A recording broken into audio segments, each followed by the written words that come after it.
Hello students, আমি Nitish sir জ্ঞানজ্যোতি coaching সেন্টারের পক্ষ থেকে তোমাদের প্রত্যেককে জানাই আরও একবার স্বাগত। তো স্টুডেন্টস, আজকে আমি তোমাদের সঙ্গে আলোচনা করব উত্তরবঙ্গ বিশ্ববিদ্যালয়ের অধীনস্থ সিবিসিএস ফিফথ সেমিস্টারের ডিএসই হিস্ট্রি সাজেশনস নিয়ে। যারা পাস কোর্স বা প্রোগ্রাম কোর্সের স্টুডেন্ট রয়েছে তাদের জন্য কিন্তু আজকের এই সাজেশনসটা অবশ্যই 100% কমন। এই সাজেশনটা থেকে কিন্তু তোমরা পাবেই পাবে। তো স্টুডেন্টস, যারা আমাদের পরবর্তী সাজেশনগুলো পেতে চাও, আজকে আমরা পার্ট 1 সাজেশন নিয়ে আলোচনা করব এবং 12 মার্কসের অতি গুরুত্বপূর্ণ প্রশ্নগুলো নিয়ে আলোচনা করব, কেমন? এবং ধাপে ধাপে এই ক্লাসগুলো আসবে আমাদের। তোমরা যারা এখনো চ্যানেলটিকে সাবস্ক্রাইব করোনি তারা অবশ্যই চ্যানেলটিকে সাবস্ক্রাইব করে পাশে থাকা বেল আইকন অল প্রেস করে রাখো, যাতে নেক্সট টাইম থেকে কোনো ভিডিও আপলোড করলে তার নোটিফিকেশন সবার আগে তুমি পেয়ে যেতে পারো।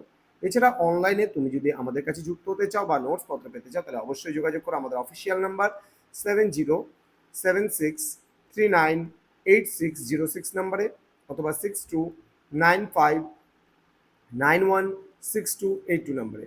তোমাদের টোটাল কোর্স ফি রয়েছে তোমাদের এই সাধ্যের মধ্যে শুধুমাত্র পাস কোর্সের স্টুডেন্টদের জন্য 499 রুপিস। এর বিনিময়ে তোমরা পেয়ে যাচ্ছ পুরো প্যাকেজিং নোটস। তো দেরি কিসের, আজই যোগাযোগ করো আমাদের জ্ঞানজ্যোতি কোচিং সেন্টারে এবং পরবর্তী সাজেশনগুলো পেতে অবশ্যই চ্যানেলটিকে সাবস্ক্রাইব করে রাখো।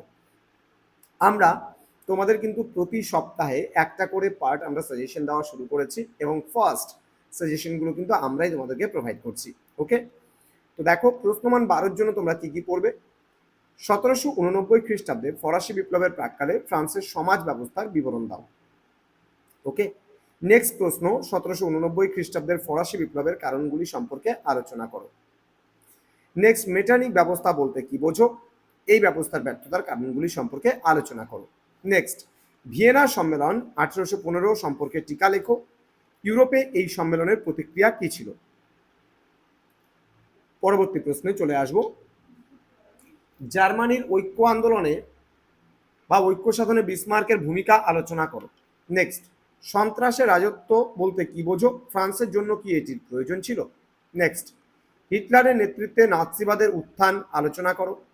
নেক্সট, দ্বিতীয় বিশ্বযুদ্ধের কারণগুলি সম্পর্কে আলোচনা করো।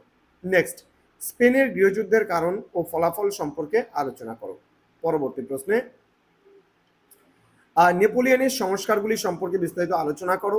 নেক্সট, 1871 থেকে 1890 খ্রিস্টাব্দ পর্যন্ত বিসমার্কের পররাষ্ট্রনীতি সম্পর্কে আলোচনা করো। নেক্সট প্রশ্ন, ত্রিশক্তি আঁতাত গঠনের পটভূমিকা বর্ণনা করো। এই 12টা প্রশ্ন তোমাদের পড়লে কিন্তু তোমরা অবশ্যই 4টে প্রশ্ন কমন পাবেই পাবে, একেবারে 100%। এবং পরীক্ষার আগে আমি তোমাদের কিন্তু লাস্ট মিনিট সাজেশন কিন্তু অবশ্যই দেবো।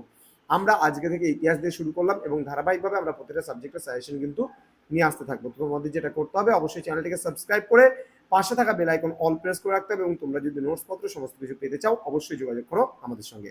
দেখা হচ্ছে খুব তাড়াতাড়ি আরও একটা নতুন ভিডিও নিয়ে। তোমরা প্রত্যেকেই ভালো থেকো, সুস্থ থেকো। Thank you so much, thanks for watching after all, thank you.